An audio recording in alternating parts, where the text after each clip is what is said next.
Hello there. If you haven't already, please pause the screen now and read the channel disclaimer before viewing my content. Thank you. Time to Die by Jet Hipwell. Chapter 2. Too Close to Home. 2:15 a.m.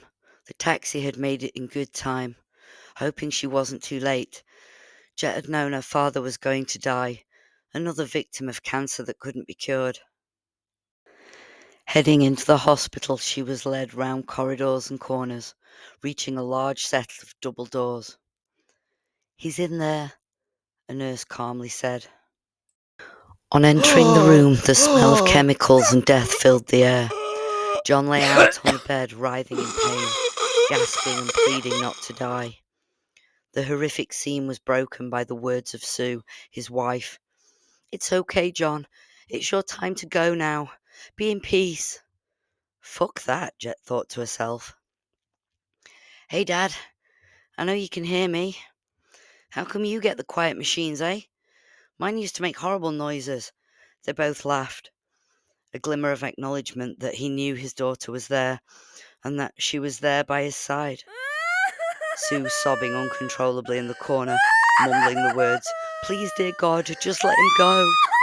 Jet reaching out for her father's hand and leant in close to his ear. "It's okay, Dad. I'm here, and I love you." With those words spoken, John took an almighty gasp, the air gargling in his throat and expelling long and slow into the air. An eerie wave of silence filled the room, broken by the sound of Sue's voice. "Do you want to lift home?" she said tearfully. "I want a minute with my dad first. For God's sake, woman," Jet said. "He's only just passed away, and you want to get home to the bottle already."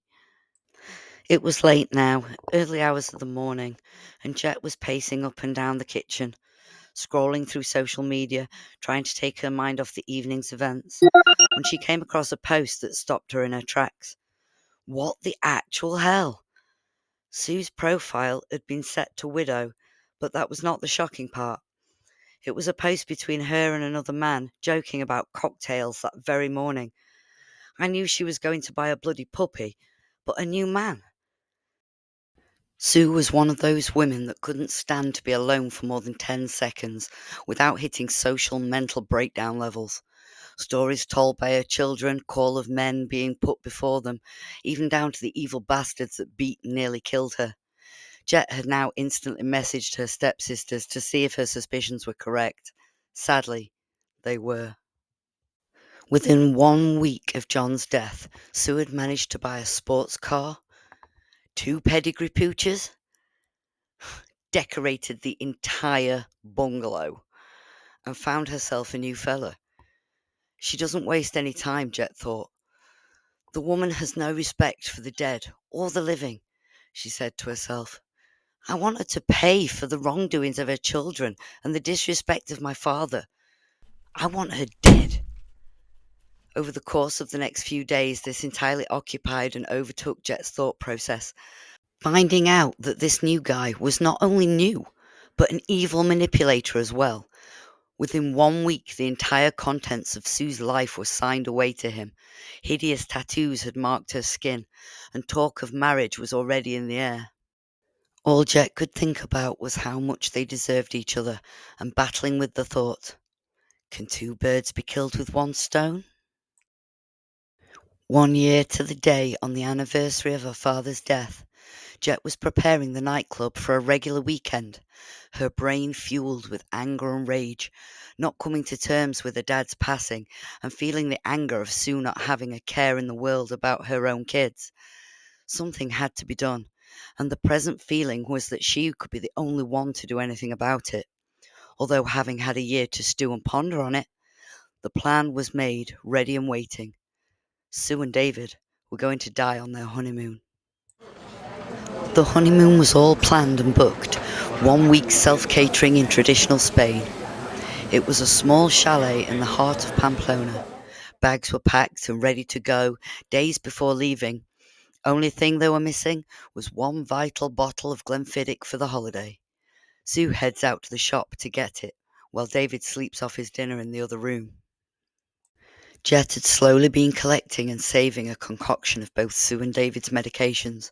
Several illnesses such as depression, heart problems, and other such things meant that the pair of them were on some pretty high-powered stuff, and Jet had prepared a large bag of mixed pills, crushed into fine powder, enough to kill a small elephant, but she had to make sure it worked.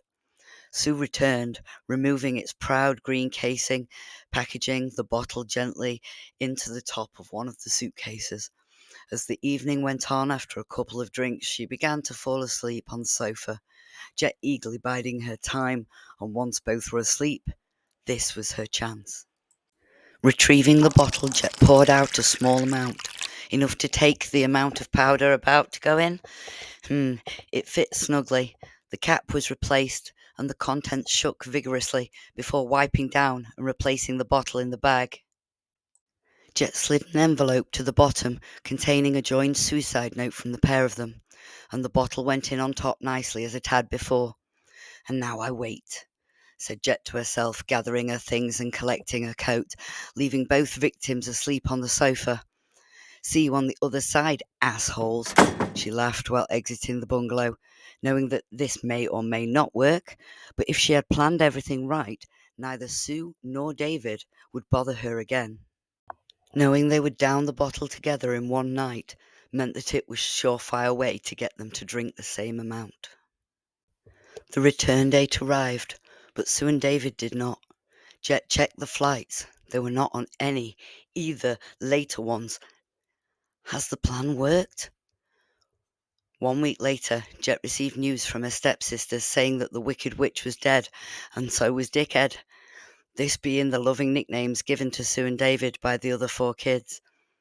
It's odd we were discussing news of the deaths, yet all of us were happier somehow. A weight had been lifted from us all.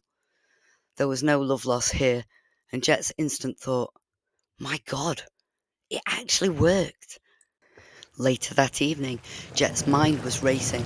Thoughts of what she had done and what she had gotten away with. Killing a friend that's already dying is one thing, but killing your stepmom and her fella is another entirely. Thinking of Sarah, at that point, there had been no news. Over a year had gone by, and nobody missed her, or even knew that she was gone. The cancer would have killed her by now anyway, so I guess that makes it alright. She thought to herself, no evidence, no crime, right? She laughs. I still have no emotion, no pain, guilt, or fear about what I've done. I still sleep soundly at night. Does this make me a monster? I need someone to talk to. There was literally only one person in the world that she could talk to. That wasn't about to judge her for killing 3 people. That was her best friend of a lifetime, Marie Spellman. She only lived a 20-minute walk away, so it was time to pay her an unannounced visit. A quick text warning would have to do. Thank you for listening. There you have it, folks. I hope you enjoyed listening, and if you haven't already, please like and subscribe to my channel for all future videos and projects.